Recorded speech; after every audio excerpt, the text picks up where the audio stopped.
have been instructed to start, and it is my privilege and honor to introduce our chairman of the society, and he will present the life of the magnificent road builders, father and son, who left us richer by far with the Bain legacy, whose whiskey you could drink at the back. But I think he means the roads. So I have been given I would call a profile by our chairman, which is so interesting that and because I don't want to start before 6 o'clock, I'm going to read now. So save time in every which way. Do you want to rest it? No, I actually burned it with a briar. Len Swimmer has got many initials after his name, some of which I recognize. BA Law, Natal, EDP Wits, which he likes. Linguistic programming. Len Swimmer has practiced in pharmacy, law, and management. After obtaining a degree in law, he worked at the Deputy State Attorney's Office in Durban, presumably not under Mkwanazi, for 6 years. During this time, he also obtained lecturing experience in mercantile law, industrial legislation and management in the evenings at the Natal Technikon. His experience and reputation stood in good stead, for he was headhunted by the large Barlow-Rand conglomerate with international links, such as J. Bibby and Sons plc in England. The Central Training Unit was then transformed by Swimmer into the Barlow-Rand Leadership Institute, which became a veritable corporate university, similar in style to Disney, Kellogg, and the Holiday Inn Group in the United States of America. Then was again headhunted twice, this time by Glaxo Pharmaceuticals, the second largest pharmaceutical company in the world, and the largest in South Africa. Len visited Glaxo companies in England, Holland, France, and Italy. He then set about developing the Glaxo Training and Development Centre, which eventually catered for the needs of Glaxo companies in other countries in Africa, such as Kenya, Zimbabwe, Namibia, and Nigeria. Len Swimmer was then invited to take up the position of Chief Executive of Industrial and Commercial Nissan, otherwise known as IC Nissan, in South Africa. With this wealth of experience, Len Swimmer became one of the founders of the Global School of Business and brought with him the internationally known Dr. Don Beck and the expert in productivity, Professor Anatoly Goshi of Nihon University, Tokyo. For many years, Len Swimmer was the regional chairman of the Southern African Society for Training and Development, and also chaired the very prestigious Institute for Futures Research, the Manpower Division at Stellenbosch University. I think a round of applause might be.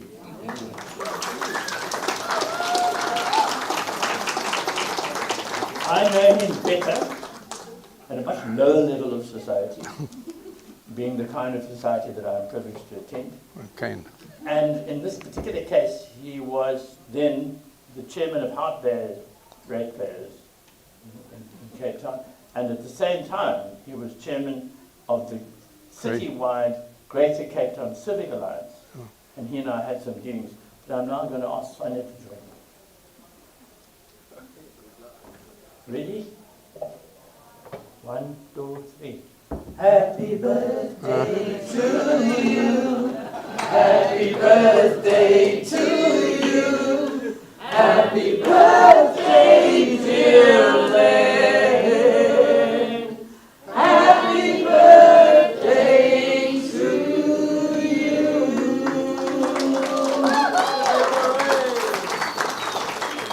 Oh, wow. Everyone at the From the society. committee. Yes. Thank you. Wow.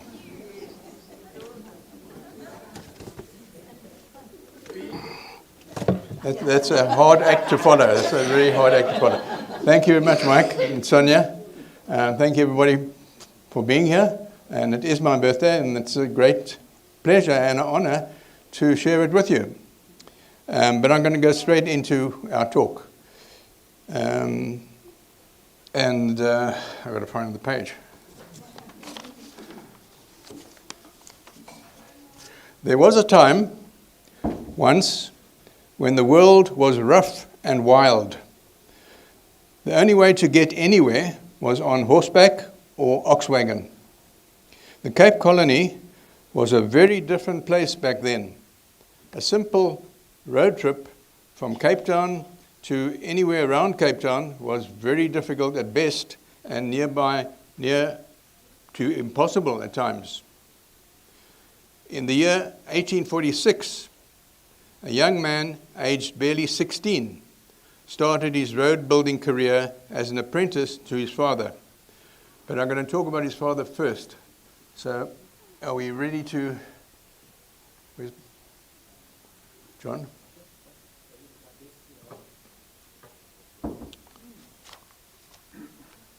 Andrew Geddes Bain.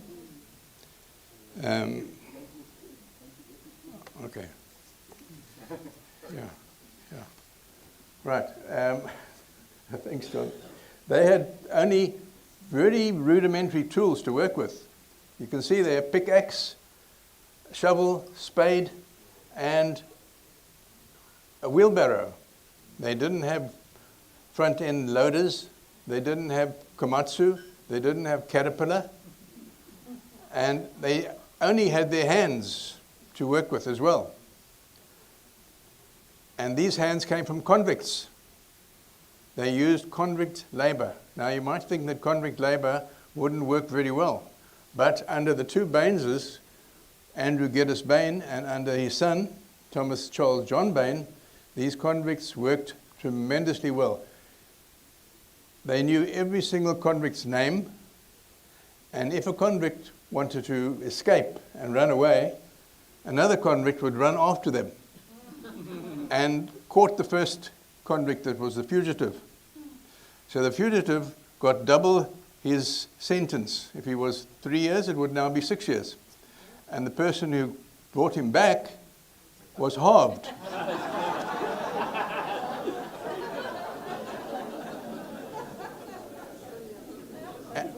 And Thomas Charles John Bain was actually a magistrate, a field magistrate, and he was outstanding to handle these people. So, that's the convict labor. You can see that we used. Their graves are there under the Bain's cliff. And there's the komatsu that they didn't have, and front end loaders. And they didn't have dynamite. They had to use gunpowder. So they put gunpowder together with diatomaceous earth, and they used that as explosives. Other than that, they used fire to heat the rocks, and then pour cold water over it, and the rocks cracked. And there is Andrew Geddes Bain, and we're going to talk about him now. He was the only child of Wright Alexander Bain and Jean Geddes, both of whom died when he was 4 years old. So he was sent to a maiden aunt. What happened to the first field? Got killed. Oh. Okay. He came from Thurso in Scotland and was sent to Edinburgh to the maiden aunt. He got a classical education, must have got a very good education in Edinburgh, but no vocational guidance. So he didn't know what he was going to do as a young man, but he followed his uncle, Colonel William Geddes of the 83rd Regiment, who was stationed in the Cape, and he landed in the Cape Town, and from there to Graaff-Reinet. He married Maria Elizabeth von Backstrom in November 1818, and he had 3 sons and 7 daughters. The 4th son was who we're going to talk about, Charles Bain, Thomas Charles Bain. In 1822, he bought property in Graaff-Reinet, and he carried on for some years business as a saddler, doing pretty well in Graaff-Reinet. And in 1825, he accompanied John Bernard Biddulph on a trading expedition to Kuruman. the mission outpost on the edge of the Kalahari, and the home of Dr. Robert Moffat, who was the father-in-law of David Livingstone. They explored further north and reached Dituhuparuba in Bechuanaland.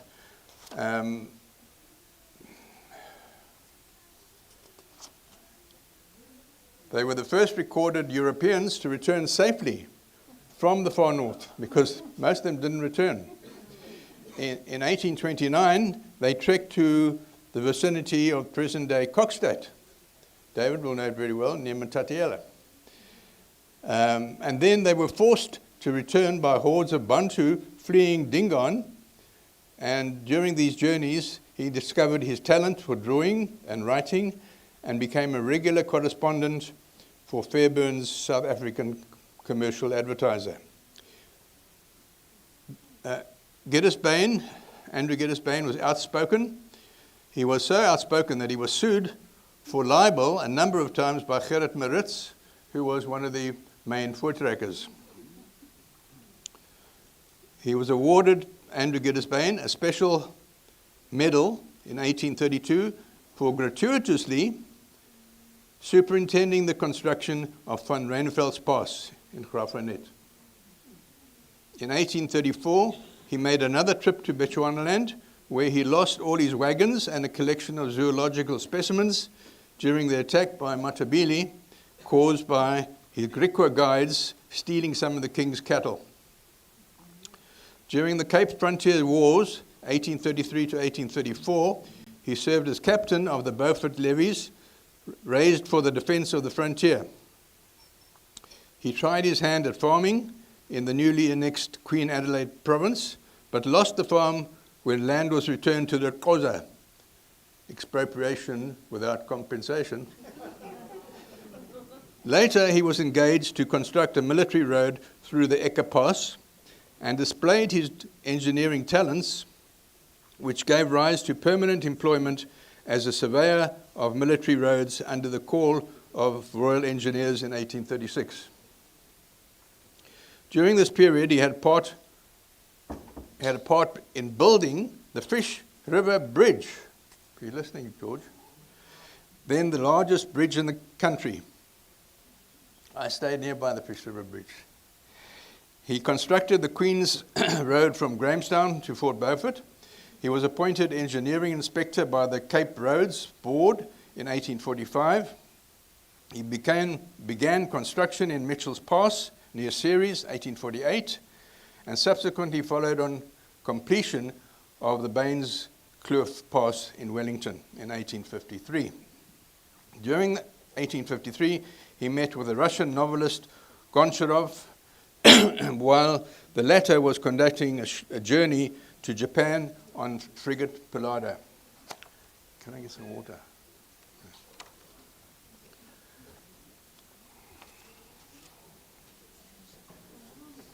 He was the first man to attempt to build a road across the Limit Mountains into the interior, for which feat he was presented with table silver and the candelabrum of grateful colonists. Returning to the Eastern Cape in 1854, he built numerous roads and passes, including the Katberg, near Beaufort West. This occupation created an interest in geology. Inspired in 1837, a copy of Lyell's Elements of Geology, he was friendly with William Gibbon Atherstone, who also was a keen geologist and fossil collector, and who happened to be present at the discovery. Now, we had a phone call from England, from one of the descendants of Atherstone, who still wears a ring. Thank you. A ring that has the stone from that period of when they were there.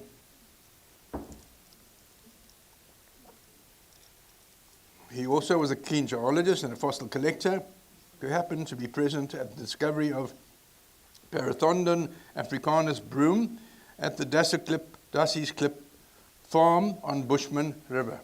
Do you know, George? Yes.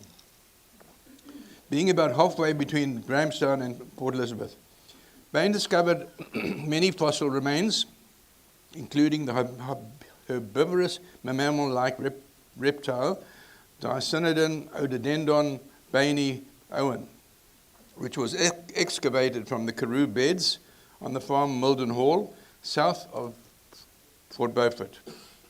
He described the literature of Sir Richard Owen. Among the specimens sent to Owen was the so-called blinkwater monster, Parasaurus ceridens, as well as a variety of mammal-like reptiles.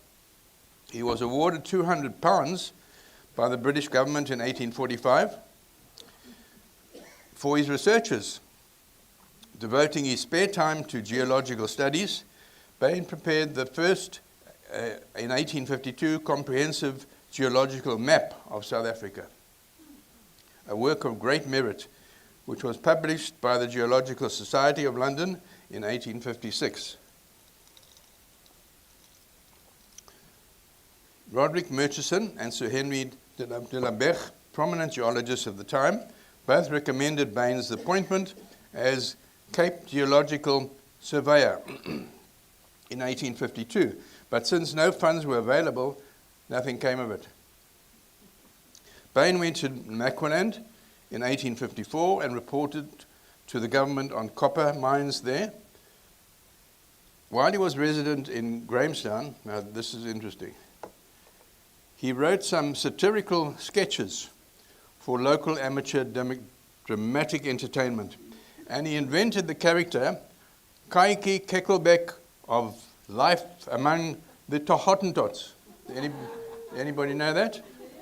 In 1838, also known as Kaiki Kekelbeck, Katie Gossip, who endeared herself forever to South Africans and held John Phillip and the other missionaries up to ridicule.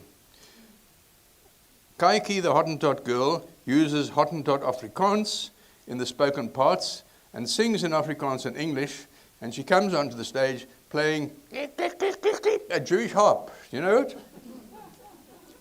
My name is Kaiki Kekelbeck. I come from Katrivier. Daar's van water geen gebrek, but scarce of wine and beer.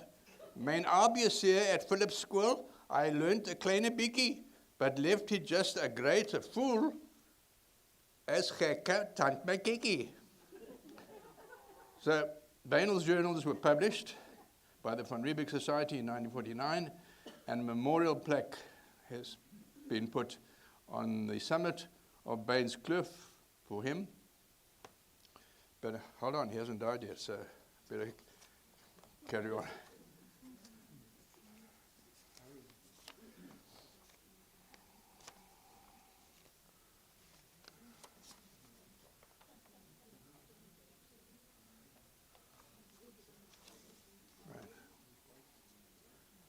On the 14th of September 1953, the plaque was put there, and a memorial to him was erected at the top of the Eka Pass on Queen's Road on 7th September 1964. And Bain built 14 major road passes during his career, and Thomas Charles Bain, his son, 42. So, can I start with Thomas? I'm going to quote from a road book that Thomas Charles Bain wrote himself. He says that the high ox wagons could not go diagonally across mountain slopes to ease gradients without being in danger of rolling over. So they tended to travel more or less at right angles to the contours. Generally speaking, they could not travel up the wooded cliffs, so they often were unable to cross the mountains in the necks. And on occasions, as Davelskop behind George, travellers were forced to commit the apparent absurdity of taking their wagons over the mountain peak. Also, on steep slopes, it was necessary to have all the inspanned oxen, all of them, pulling fairly on the wagon. So sharp vertical or horizontal changes of direction were to be avoided. And this all makes the thing and makes sense and more believable of the sketches of ox wagons scaling slopes which appear to be impossible. When, as the country opened up, horse wagons and horse carts and horse traps wished to travel cross mountain passes, the steeper ox wagon routes were not suitable. So pass roads were constructed at an easier gradient, such as they might be traversed at a brisk trot, as Mitchell's or Sir Lowry's Pass, built in 1830. Because of the limited speed of horse-drawn vehicles, gradient was the controlling factor, and the reasonably sharp curvature was acceptable. The constructed roadbeds, of course, also allowed freight wagons to take advantage of the lesser gradient without toppling over. This was the stage at which Thomas Charles Bain was operating. And we now return to Thomas Charles John Bain. What I wanted to do was to make it easy for you to recognize.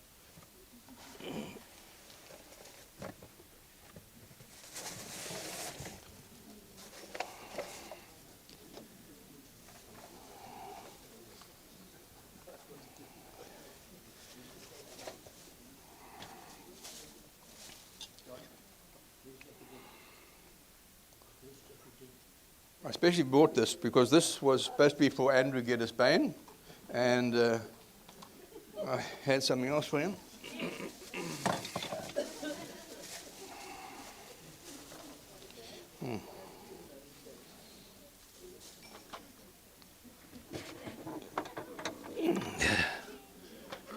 Quick change, this is Andrew Geddes Bain.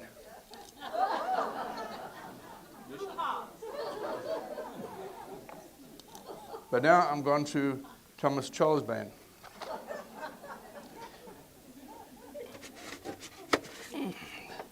So for the rest of the talk, I shall be Thomas Charles Bain. And I'll use the binoculars as well.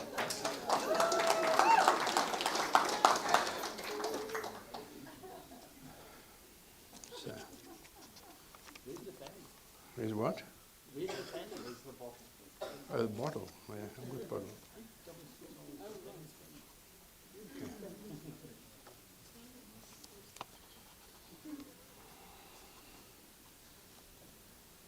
Okay.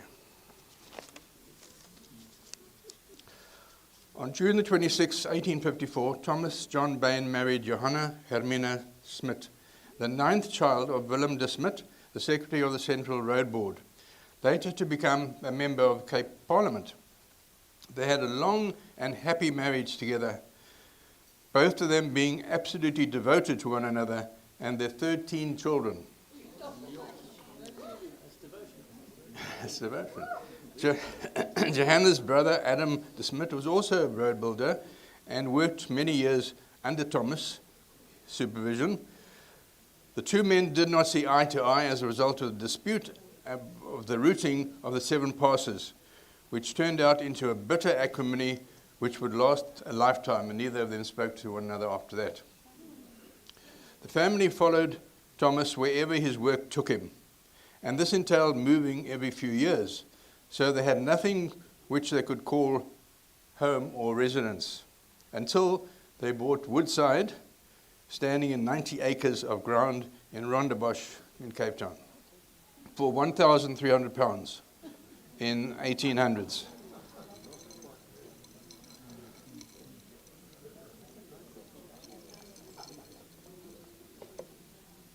Thomas was essentially a quiet and gentle man, beloved by his family. At the same time, he was able, as his work attests, to control large construction crews in remote areas, and when more senior, to guide and control a number of sites, often hundreds of kilometers apart.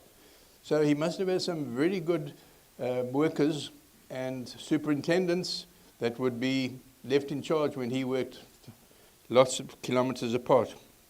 He was a religious man and a teetotaler. He wouldn't have had Bain's whiskey. Thomas was basically a road engineer and surveyor with strong geological links like his father. He was apprenticed to his father for 5 years on the construction of Mitchell's Pass.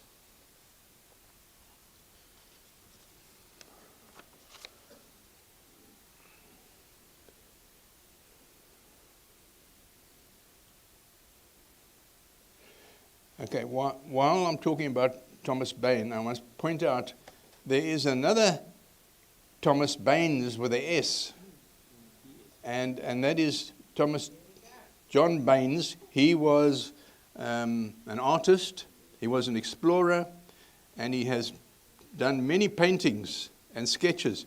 Nothing to do with our Thomas Charles John Bain. So don't put the two in the same hat. Thomas Charles John Bain, with his 6 brothers and sisters, were educated largely at home, and most of them, the settlers, children at the time, this was the case. But then came the outbreak of War of the Axe in 1846, and Thomas John Charles Bain served as a volunteer guarding the women and children in the church at Fort Beaufort. It must have been trying times for them. In April 1848, he received an appointment under the Central Road Board of the colony as assistant to Mr. to A.G. Bain, his father, who was then engaged in the construction of Mitchell's Pass near Ceres. And then he accepted the superintendent of the convicts to become thoroughly conversant in the practical workings of the convict system. So he went through rigorous training, first from his father and first learning about the convicts. And in 1854 he was appointed Inspector of Roads for the Western Province after having passed examination of civil engineering. And this is AMICE, A-M-I-C-E, which stands for the Association Member Institute of Civil Engineers. Hey, Tace? That's right. So, in conjunction with the above office, he held an appointment on several occasions as visiting magistrate of convict gangs, as I've just mentioned earlier, employed under his general supervision. In March 1873, he held the appointment of district engineer in the railway department for 18 months on the Wellington Extension Railway, but as there was a difficulty in finding a successor, he left and came back to the roads department because nobody could do what he did. And he rejoined that department at more advantageous terms. So in 1877, he became an associate of Institution of Civil Engineers, and so far, hopefully, he got a bigger salary. He designed and completed following works: Gray's Pass, formerly known as Piccaninny's Kloof, De Vlucht. Okay. In Prince Alfred Pass, he stayed at a little house there called De Vlucht. Can we go back to that? Because this, staying at this house, De Vlucht, caused one of the biggest tragedies in his life. He gave each one of his children a nanny goat to look after and to milk every day. And in this particular day that I'm going to be talking about, the nanny goat came rushing in from the back door and chasing a belligerent turkey.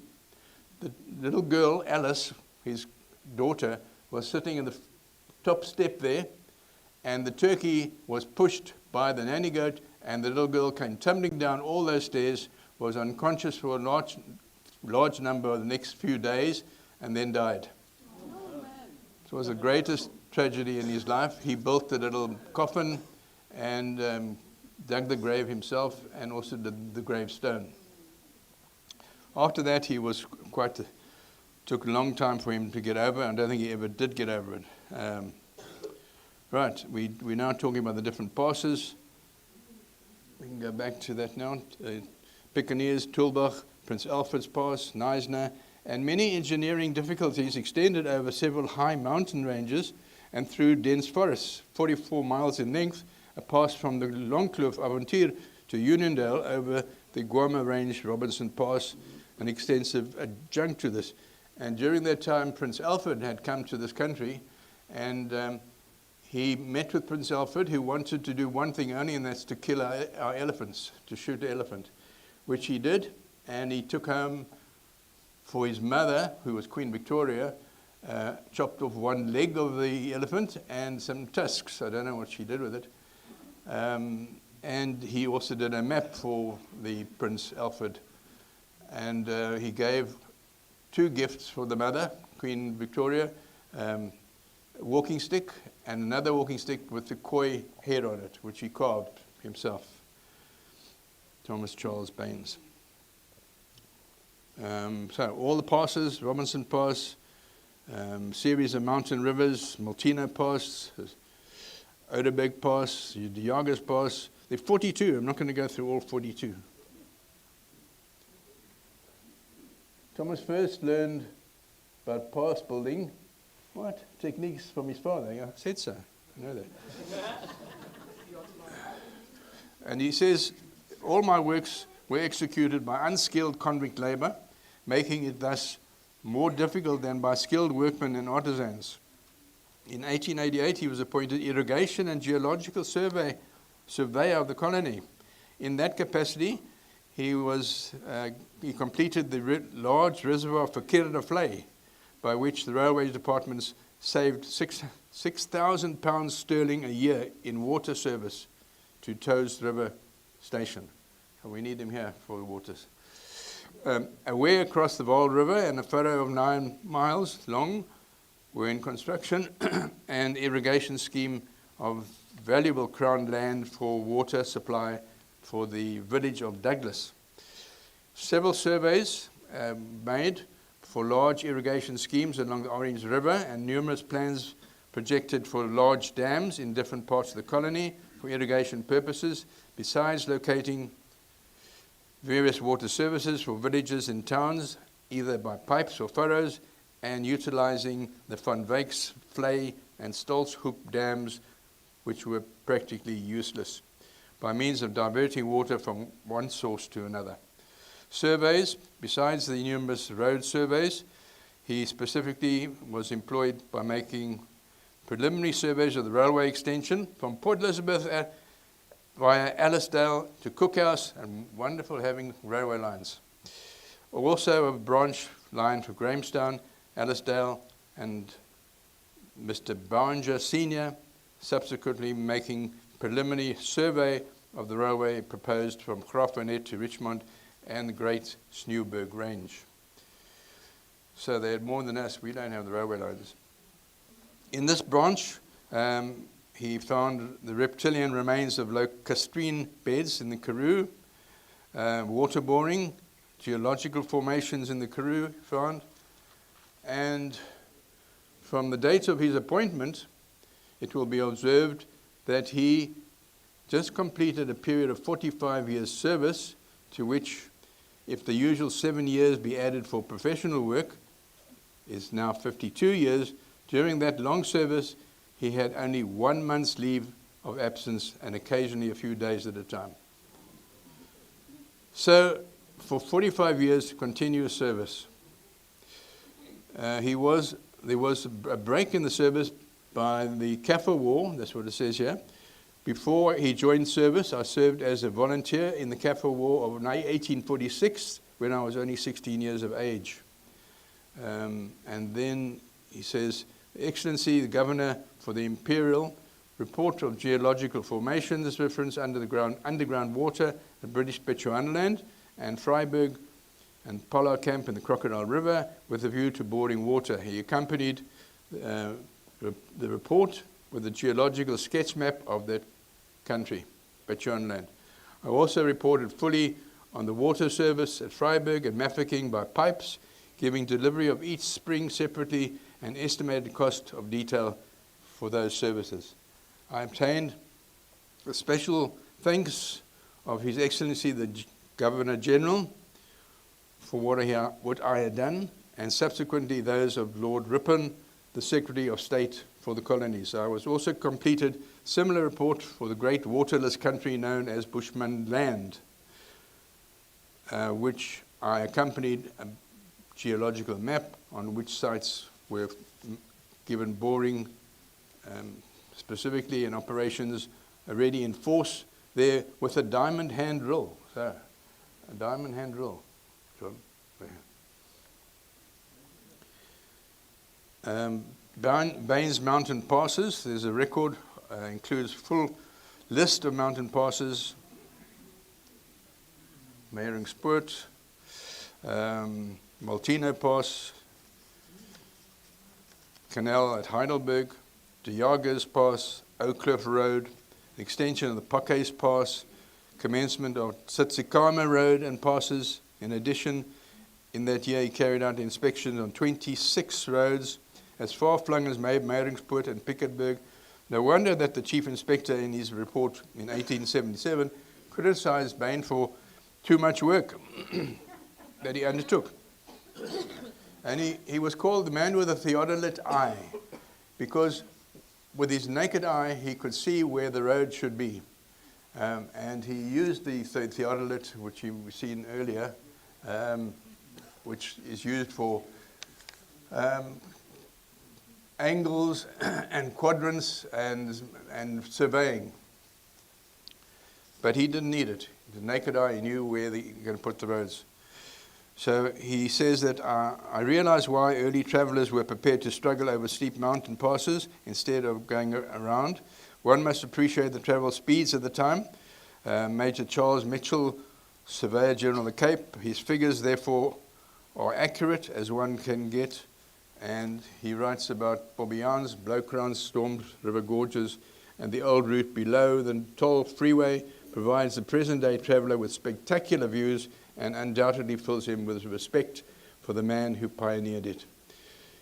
And everybody knows the Switchbacks. The Switchbacks was built, and this monumental piece of work opened in 1888 to replace Meyringspoort as an access route across the mountains after the road through Meyringspoort was repeatedly washed away when the river came down in flood. It was probably the crowning achievement of his career and was the last pass of his era. Its switchback curves and its massive dry stone retaining walls, and that's something which his father, Andrew Geddes Bain, learnt in Scotland, these retaining walls, and they are still there today. So in 1888 was also the year in which Thomas Bain resigned from the road department, leaving impressive heritage to all the people of this country and many outstanding works which were to inspire road engineers in the future. But shortly before his death, Thomas undertook a 1,600 kilometer trip, traveling in a small ox cart through the hot, dry interior to investigate possible irrigation sites near Uppington on the Orange River. This most arduous trip appears to have had a tremendous amount of strain on his health, which was already suffering from strain of his work, from worries about his job.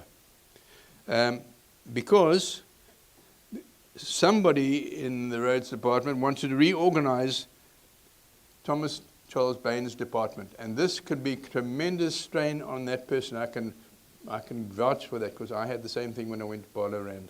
They want to try and change things in your department, and when you're not even there. So he never recovered and was bedridden for the last month of his life, gradually fading away. He was buried in the churchyard of St. Thomas's Anglican Church in Rondebosch.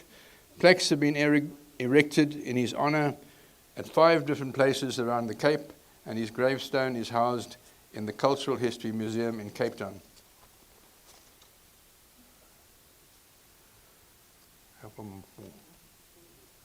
I'm actually finished. What last part? The Switchbacks. The Victoria Road to Hout Bay is a very, very scenic route, and that was done by Thomas Charles John Bain.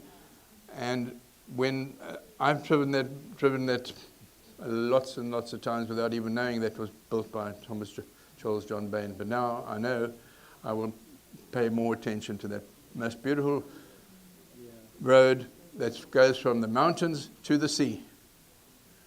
And that's where he stayed, that one there. He stayed in that house while he was building that road. from Cape Town to London and Hout Bay. And that's the Camps Bay to Hout Bay, yeah. Camps Bay to Hout Bay, and that's the road around that area. We take it for granted, but this should be in every history book that the children have to learn, but it's not. There's nothing mentioned about Andrew Geddes Bain or Charles Bain, nowhere in the history books. And that is a scandal. It's disgusting. I phoned the Oakland school to let them know that I'm doing this talk. And I thought maybe even some of the pupils should come, but he didn't answer my call. He never returned the call, so I left it. This is Woodside, where he bought the land, acres in Rondebosch. And today this is a retirement village, Woodside. Most expensive retirement village. You pay something like 12,000 Rand levy a month. So, take our hats off to Thomas Charles John Bain.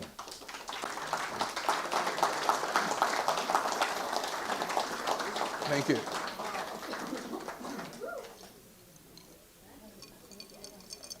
Right, you should get snacks now. You deserve it. What about Q&A?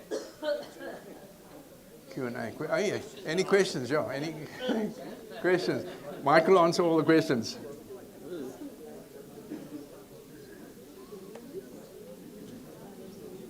Anybody got any questions, statements, or well wishes?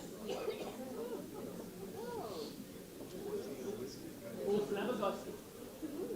Yes. Oh. Can we move to food then? Yes. You're not lightly then? Yeah, you can ask questions while we're You can eating. ask him privately. Yep. You won't be embarrassed of not knowing the answer. No. Thanks, Mike. And thanks for introducing me. We